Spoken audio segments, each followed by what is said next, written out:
नमस्कार दोस्तों, मैं शिवनाथ बिहारी आप सभी का एक बार फिर से स्वागत करता हूं आपके अपने ही चैनल मस्ती की पाठशाला बाय शिवनाथ बिहारी में। दोस्तों, आप सेल्फ मेड मैन का मतलब समझते हैं ना। दोस्तों, किसी व्यक्ति की सफलता में बहुत सारे लोगों का हाथ होता है, लेकिन जिस किसी व्यक्ति की सफलता में सबसे अधिक हाथ उसका खुद का होता है, ऐसे ही व्यक्ति को सेल्फ मेड मैन कहा जाता है। और दोस्तों, ऐसे ही एक सेल्फ मेड मैन है इंडिया के बिजनेस टाइकून अहमदाबाद गुजरात के गौतम शांतिलाल भाई अडानी। यह दोस्तों, ये हाल ही में दुनिया के तीसरे सबसे अमीर व्यक्ति के रूप में लिस्टेड हुए हैं। आपने उनके बारे में काफी कुछ पढ़ा सुना होगा, इसलिए मैं यहां आपको अधिक विस्तार से तो उनके बारे में नहीं बताऊंगा, पर गौतम अडानी जी के जीवन से सीख ग्रहण करने के लिए संक्षेप में उनकी कहानी को जानना बहुत जरूरी है। दोस्तों, गुजराती होने के कारण विरासत के रूप में खून में बिजनेस और घर के संस्कार के अलावा इन्हें कुछ भी नहीं मिला था, इसलिए इनका बचपन बहुत ही संघर्षमय रहा। दोस्तों, 7 भाई बहनों के परिवार में कमाने वाले एकमात्र व्यक्ति इनके पिताजी थे, जिनकी कपड़े की एक छोटी सी दुकान थी। उस दुकान से होने वाली आमदनी इतनी पर्याप्त नहीं थी कि उससे 9 आदमी का गुजारा हो सके। दोस्तों, गौतम अडानी बचपन से ही बहुत ही अधिक महत्वाकांक्षी थे। अपनी जिंदगी में वो बहुत कुछ करना चाह रहे थे, पर करे क्या यह नहीं समझ पा रहे थे। अतः मात्र 16 वर्ष की उम्र, जिसमें आज के अधिकांश बच्चे माँ बाप के पैसे पर कॉलेज में ऐश करते हैं, जब गौतम अडानी जी पहली बार कॉलेज गए तो उन्हें लगा कि कॉलेज से प्राप्त एजुकेशन के बदौलत वे अपनी जिंदगी में कोई क्रांतिकारी बदलाव नहीं ला सकते। अतः उन्होंने कॉलेज की पढ़ाई बीच में ही छोड़ दी और चूंकि गुजराती होने के नाते इनके खून में ही बिजनेस समाया हुआ था, इस वजह से उन्होंने पढ़ाई छोड़कर बिजनेस करने की ठानी। लेकिन बिजनेस करने के लिए पैसा कहां से आएगा? बिजनेस करना सिखाएगा कौन? बिजनेस करने का गुण कहां से मिलेगा? दोस्तों, बिजनेस का गुण सीखने के लिए जेब में मात्र 100 रुपए लेकर वे घर से भागकर मुंबई पहुंच गए और एक हीरा व्यापारी के यहां नौकरी करने लगे। यहां उन्होंने हीरे के व्यापार की बारीकियां सीखी और नौकरी के साथ साथ अपना भी बिजनेस शुरू कर दिया हीरे का। दोस्तों, इस बिजनेस में उन्हें कोई खास लाभ नहीं मिला, लेकिन मात्र 3 साल के अंदर वे अपने बड़े भाई के डूबते प्लास्टिक कारोबार को बचाने के लिए अपनी नौकरी और बिजनेस को छोड़ करके वे वापस अहमदाबाद आ गए। बड़े भाई के प्लास्टिक के कच्चे बिजनेस में जो कच्चे माल की चुनौतियां थी, उन्हें एक्सपोर्ट इंपोर्ट के बिजनेस में उतरने के लिए बाध्य किया और इसके बाद वे एक के बाद एक बिजनेस में उतरते चले गए। वो जिस किसी बिजनेस में उतरे, उस बिजनेस के फील्ड में न केवल सफल हुए बल्कि वहां अपनी बादशाहत। इस बीच उन्हें कई तरह के चैलेंजेस का भी सामना करना पड़ा, जहां फिरौती के लिए उनका अपहरण हुआ, आतंकियों की गोली से वे मरते मरते बचे, उनके भाई को एविएशन ड्यूटी न चुकाने के कारण ये गिरफ्तार तक होना पड़ा। लेकिन इस सब के बावजूद भी अडानी अपने कर्तव्य पथ पर डटे रहे और जिसका नतीजा हुआ कि मात्र 40 साल के अल्प आयु में ही वे अरबपति बन गए और मात्र 60 साल की आयु में वे दुनिया के तीसरे सबसे अमीर व्यक्ति बन गए। दोस्तों, यह है गौतम अडानी का एक छोटा सा परिचय, पर गौतम अडानी के जीवन से, गौतम अडानी के सक्सेस जर्नी से हम सक्सेस के लिए 7 महत्वपूर्ण पॉइंट सीख सकते हैं और आज के युवाओं को इससे सबक जरूर सीखना चाहिए। दोस्तों, आज की वीडियो में हम उन्हीं 7 सबकों के बारे में जानेंगे, इसलिए आज का ये वीडियो बहुत ही अधिक इंफॉर्मेटिव होने वाला है। दोस्तों, आपसे आग्रह है कि आप इस वीडियो को पूरा जरूर देखिएगा, स्किप बिल्कुल मत कीजिएगा, वरना कई सारे महत्वपूर्ण टिप्स से आप वंचित रह जा सकते हैं। दोस्तों, वीडियो शुरू करने से पहले आपसे एक बार आग्रह करना चाहूंगा कि यदि आप हमारे इस चैनल पर नए हैं, यानी आपने अभी तक हमारे इस चैनल को सब्सक्राइब नहीं किया है, तो कृपया आप इसे सब्सक्राइब जरूर कर लें। बेल आइकन को प्रेस करके नोटिफिकेशन को भी ऑन कर लें, ताकि हमारा हर वीडियो आप तक समय से पहुंचता रहे। आइए दोस्तों, वीडियो में आगे बढ़ते हैं। दोस्तों, गौतम अडानी की जिंदगी से सबसे पहली चीज जो सीखी जा सकती है वो ये है कि आपको अपनी कमजोरियों का ज्ञान निश्चित रूप से होना चाहिए। जी हाँ दोस्तों, हर आदमी को अपनी कमजोरी व विशेषताओं का ज्ञान होता है और इसका ज्ञान उनको होना चाहिए भी।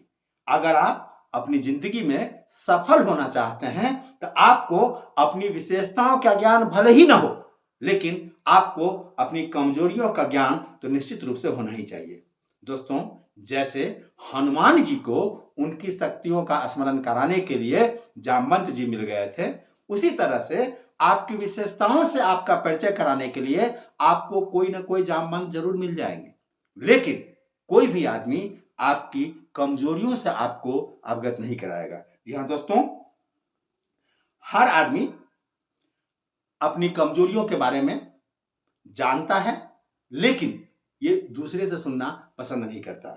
जो कोई भी आदमी उस व्यक्ति को उसकी कमजोरी के बारे में बताता है, उसको वो अपना दुश्मन समझने लगता है। इसलिए कोई भी आदमी कभी किसी को उसकी कमजोरी नहीं बताता। दोस्तों, ये हम लोगों का ह्यूमन नेचर है, मनुष्य का स्वभाव ही है। इसीलिए अपनी कमजोरियों के बारे में आपको ही पता लगाना होगा, आपको ही अपनी कमजोरियों को ढूंढना होगा। दोस्तों, गौतम अडानी जब ग्रेजुएशन करने के लिए कॉलेज पहुंचे तो उन्हें वहां बिल्कुल ही मन नहीं लगा। वे आधा से अधिक क्लास बंक कर दिया करते थे। बचपन से ही एम्बिशियस थे, इसलिए उन्हें लगा कि ऐसे में कैसे काम चलेगा। एक तो वो पढ़ाई में अच्छे नहीं है, ऊपर से कॉलेज की पढ़ाई अगर खूब अच्छे से पूरी कर अच्छी से अच्छी नौकरी भी हासिल कर ले तो वे कौन सा तीर मार लेंगे। उन्होंने देखा था कि दुनिया के जितने भी टॉप रिचेस्ट पर्सन हैं, उनमें से एक भी आदमी नौकरी वाला नहीं है। सारे के सारे लोग बिजनेसमैन हैं। उन्होंने अपने समय के वर्ल्ड के सबसे रिचेस्ट पर्सन बिल गेट्स के बारे में भी सुन रखा था कि वे भी कॉलेज से ड्रॉप आउट थे। अतः महज 10, 20, 25 हजार की मामूली सी नौकरी के लिए उन्होंने कॉलेज की पढ़ाई करने में अपना समय व ऊर्जा बर्बाद करना उचित नहीं समझा और अपनी कॉलेज की पढ़ाई अधूरी छोड़ करके ही बिजनेस का गुर सीखने के लिए घर से भागकर मुंबई चले गए। दोस्तों, कृपया मुझे गलत दोस्तों, अभी मैंने गौतम अडानी की पढ़ाई के संबंध में जो कुछ विचार बताए हैं, उसको लेकर के कृपया मुझे गलत ना समझें। ऐसा नहीं है कि गौतम अडानी के ऐसा सोचने से पढ़ाई लिखाई का महत्व कम जाता है, या गौतम अडानी को अपनी पढ़ाई बीच में ही छोड़ने का बिल्कुल ही अफसोस नहीं है। दोस्तों, गौतम अडानी जी को आज भी इस बात का मलाल है कि उन्होंने अपनी कॉलेज की पढ़ाई पूरी नहीं की। उन्होंने अपने एक इंटरव्यू में इस बात को स्वीकार किया है कि अगर वे कॉलेज की पढ़ाई पूरी कर बिजनेस के फील्ड में उतरते तो शायद उनका ग्रोथ का जो रेट है ना, वो इससे भी ज्यादा अधिक होता। दोस्तों, इतना ही नहीं, उन्होंने खुले दिल से इस बात को स्वीकारा है कि उनकी तरक्की में उनके हाईली क्वालिफाइड लोगों की टीम का बहुत बड़ा हाथ है। दोस्तों, गौतम अडानी के जीवन से एक दूसरी जो सबसे महत्वपूर्ण सबक सीखी जा सकती है वो ये है कि शुरुआत कहीं से भी की जा सकती है। जी हाँ दोस्तों, शुरुआत कहीं से भी की जा सकती है। जैसा कि हम पहले जान चुके हैं दोस्तों कि बिजनेस करने के लिए गौतम अडानी के पास न तो पैसा था और न अनुभव, पर एक बार जब उन्होंने बिजनेस करने का ठान लिया तो उन्होंने फिर कभी पीछे मुड़कर नहीं देखा। वे आज के युवाओं की तरह हाथ पर हाथ धरे रखकर संसाधनों का रोना रोते नहीं रहे। अपनी किस्मत व भगवान का दोष उन्होंने नहीं दिया कि तुमने मुझे ये क्यों नहीं दिया, वो क्यों नहीं दिया। बिजनेस के लिए पैसा कमाने के मकसद से उन्होंने नौकरी शुरू की, जहां से उन्हें बिजनेस का अनुभव बिल्कुल निःशुल्क मिला और इन्हीं अनुभवों के बदौलत वे तरक्की की सीढ़ियां चढ़ते चले गए। यहां तक पहुंचने के लिए उन्होंने जो भी सेक्रीफाइस किया, जो चीज उनसे छूट गई, उसका अफसोस उन्हें बहुत जरूर है, लेकिन इस बात का भी उन्हें गर्व है कि उन्होंने कौन कौन सी चीज अचीव किया, किस तरह से अपनी छोटी सी जिंदगी में उन्होंने इतने बड़े बड़े अचीवमेंट हासिल किए हैं।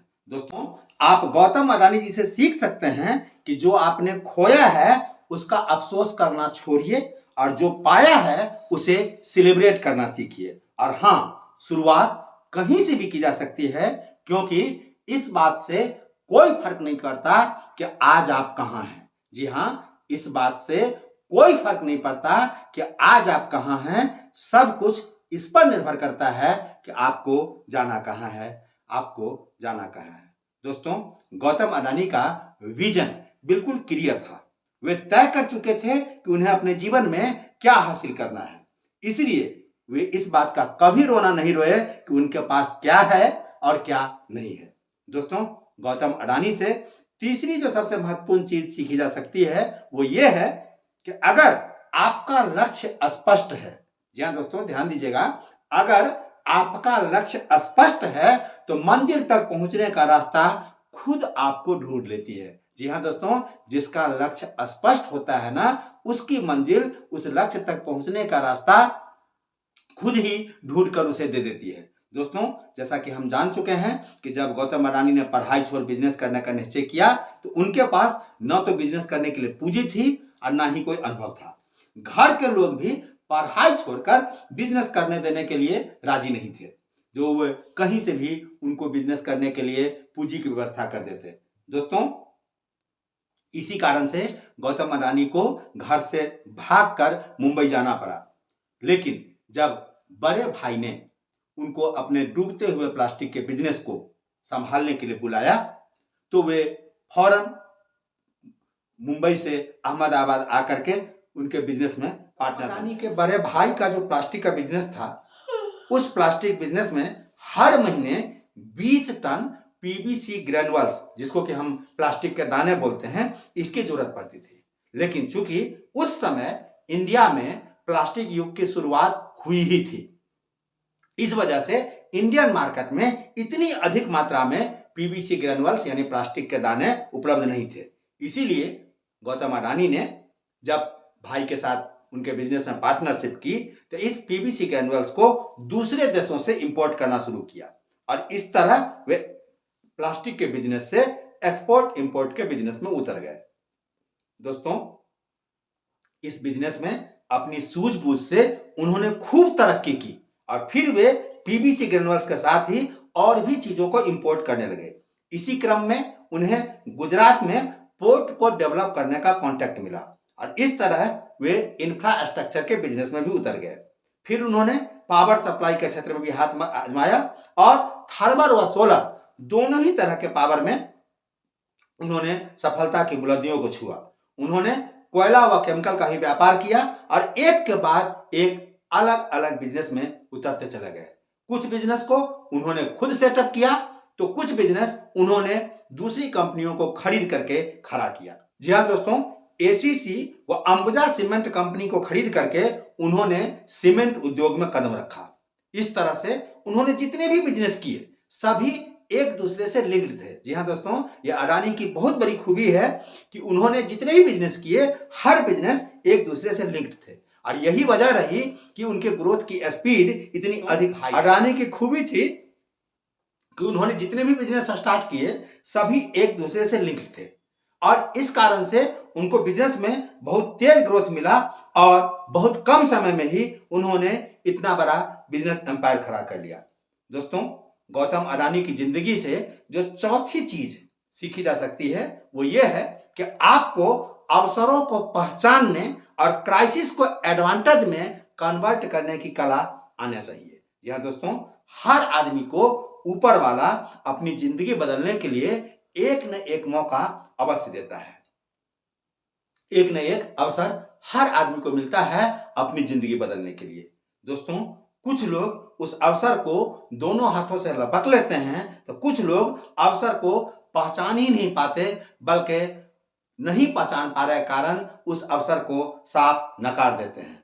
दोस्तों, अवसर जो है ना, ये ऊपर वाले के उपहार है जो कि रैप किया हुआ है। हमें रैपर को बिना खोले हुए पैकेट के अंदर क्या चीज है इसको हमें पहचानना होता है। तो दोस्तों, अवसर जब भी आता है ना, अपने साथ हम ढेर सारी चुनौतियों को लेकर आता है। हमें उन्हीं चुनौतियों के बीच से उस अवसर को पहचानना होता है, उस अवसर के लिए राह तलाशनी होती है। जो लोग इसमें कामयाब हो जाते हैं वो अपनी जिंदगी में बहुत आगे बढ़ जाते हैं। जो ऐसा नहीं कर पाते वो जहां है वहीं के वहीं पड़े रहते हैं। दोस्तों, गौतम अडानी न केवल महत्वाकांक्षी थे बल्कि दूरदर्शी भी काफी थे। उनको जब बड़े भाई ने अपने प्लास्टिक बिजनेस में पार्टनर बनने के लिए बुलाया तो उनके सामने बड़ी दुविधा थी। वो ये सोच में पड़ गए कि वे अपने हीरे का बिजनेस संभालें या भाई के बिजनेस को जाकर संभालें। दोस्तों, प्लास्टिक का बिजनेस क्या हीरे के बिजनेस से ज्यादा प्रॉफिटेबल हो सकता है? यह भी बात उनके दिमाग में कहीं ना कहीं आई थी। लेकिन यहां पर गौतम अडानी ने अपनी दूरदर्शिता दिखाई। उनका हीरे का बिजनेस नया था जिसने अभी थोड़ा थोड़ा प्रॉफिट देना शुरू किया। हीरे के व्यापार के करने लायक इनके पास पूंजी नहीं थी, क्योंकि हीरे के व्यापार करने के लिए बहुत अधिक पूंजी की जरूरत थी। दोस्तों, दूसरी ओर इनके जो भाई का बिजनेस था, प्लास्टिक का जो कारोबार था, वो जमाया था और अनुभव के रूप में बड़े भाई का यह वर्षों का अनुभव साथ में था ही। इसी वजह से अडानी ने बिल्कुल ही देर नहीं की और अपनी नौकरी और बिजनेस को समेट करके भाई का साथ देने के लिए अहमदाबाद पहुंच गए। दोस्तों, कहा जाता है कि जब लक्ष्य एक हो और धुन के पक्के दो व्यक्ति एक साथ जब मिलते हैं ना दोस्तों, तो 1 जोड़ 1 2 नहीं होता बल्कि 1 जोड़ 1 11 हो जाता है। दोस्तों, गौतम अडानी जब अपने बड़े भाई के साथ बिजनेस में जुड़े तो ये बहुत बड़ी वजह रही कि वो इतनी तेज तरक्की किए। तो गौतम अडानी के जीवन से, अब तक के सक्सेस जर्नी से 5वीं जो सबसे महत्वपूर्ण चीज सीखी जा सकती है वो ये है कि सब्र का फल मीठा होता है। दोस्तों, अडानी जब इंफ्रास्ट्रक्चर के बिजनेस में उतरे तो सबसे पहले उन्होंने गुजरात के मुंद्रा बंदरगाह को डेवलप किया। हालांकि उन्हें इसे डेवलप करने के लिए सरकारी जमीन जो थी वो कौड़ी के भाव में मिली थी। जी हाँ, आप सुनेंगे तो शायद हंसेंगे, इस समय आपको हंसी आएगी। ये जमीन उन्हें मात्र 10 पैसे प्रति वर्ग मीटर के दर से मिली थी। फिर भी शुरू में यह पोर्ट जो है उन्हें प्रॉफिट कमाकर नहीं दे रहा था। एक समय तो उन्हें लगने लगा था कि शायद ये पोर्ट बना करके मैंने कोई गलती की है। लेकिन दोस्तों, एक कहावत है, आपने भी सुना होगा कि भाग्य भी हमेशा बहादुरों का साथ देती है, कायरों का साथ भाग्य कभी नहीं देती। दोस्तों, भाग्य उसी का साथ देता है जो अपने कर्तव्य पथ पर मजबूती से डटा होता है। मुद्रा पोर्ट जब उन्हें प्रॉफिट के बदले नुकसान दे रहा था, उस समय उन्होंने अपना पैसेंस बनाए रखा, धैर्य बनाए रखा, उस पोर्ट को किसी तरह से चालू रखा। लेकिन इसी बीच एक ऐसी घटना घटी जिसने अडानी के अच्छे दिन की शुरुआत कर दी। दोस्तों, कांडला पोर्ट ने एक ऑस्ट्रेलियन डील को कैंसिल कर दिया था। अडानी को जब इस डील के बारे में पता चला तो उन्होंने इस डील को फाइनल कर लिया और इस तरह से मुद्रा पोर्ट जो है नुकसान के बदले प्रॉफिट देने लगा। और दोस्तों, आज भी ये मुद्रा पोर्ट जो है ना, वो अडानी के बिजनेस में नगद पैसे का बहुत बड़ा सोर्स है। दोस्तों, गौतम अडानी के सक्सेस जर्नी से जो छठी सबसे महत्वपूर्ण चीज सीखी जा सकती है वो ये है कि जीवन में सफल होना है तो अकाउंटेबिलिटी बहुत जरूरी है। दोस्तों, हर सफल बिजनेसमैन के तरह गौतम अडानी के भी पॉलिटिशियन से बहुत ही अच्छे संबंध रहे हैं।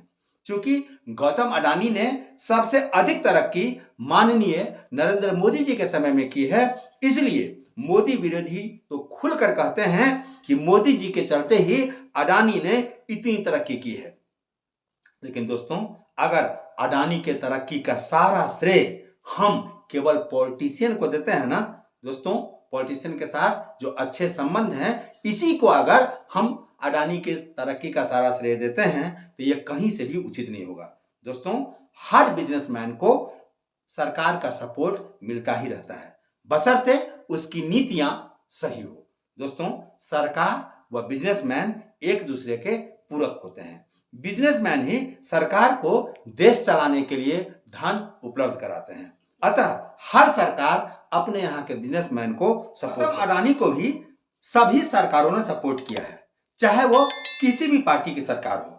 गौतम अडानी को सबसे पहले सपोर्ट गुजरात के तत्कालीन मुख्यमंत्री स्वर्गीय चिमन भाई पटेल जी ने किया था, जो कि कांग्रेस पार्टी के थे। उन्होंने ही गौतम अडानी को मुंद्रा पोर्ट के लिए मात्र 10 पैसे प्रति वर्ग मीटर के दर से सरकारी जमीन उपलब्ध कराई थी।